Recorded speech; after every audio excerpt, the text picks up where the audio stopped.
అచ్చటి తెలుగులో చాలా గొప్పగా ఉంటుంది. ఏమని రాస్తాడంటే, అంటే వ్యాస మహర్షిని వర్ణన చేసుకుంటాడు. ఆయన గురువు కదా సాక్షాత్తు వ్యాసుడు అంటే మనందరికీ గురువు. గురు పూర్ణిమ అంటే వ్యాస మహర్షికి పూజించాలి. మనం ఏదో ఇప్పుడు కొత్తగా వేరే గురువులు పెట్టుకొని వాళ్ళని పూజిస్తున్నాం, పోషిస్తున్నాం. కానీ వాస్తవంగా మనకు వ్యాసుడే గురువు.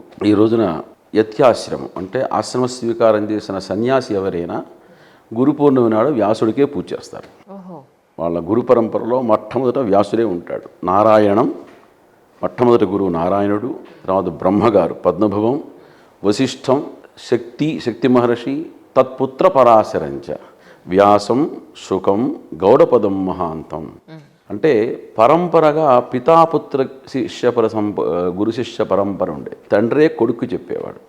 ఎందుకంటే ఇప్పుడు చాలామంది ఈ సమయంలో ఆశ్రమ స్వీకారం చేసినటువంటి యతి మహానుభావులందరూ కూడాను వాళ్ళు చాతుర్మాస్యలో చేస్తారు. 2 మాసాలు ఎక్కడికి కదలకుండా ఒకే చోట ఉంటారు. ప్రాచీన కాలంలో 4 మాసాలు ఉండేవాళ్ళు. ఇప్పుడు ఆ పరిస్థితి లేక 4 పక్షాలనే 4 మాసాలుగా భావించి ఆషాఢ పౌర్ణిమ గురు పూర్ణిమ ప్రారంభించి రేపు జరగబోయేటువంటి భాద్రపద పూర్ణిమ ఆ రోజున వాళ్ళు సీమోల్లంఘనం అంటే ఈ 2 నెలలు కదలకుండా ఒక చోట ఉండాలి.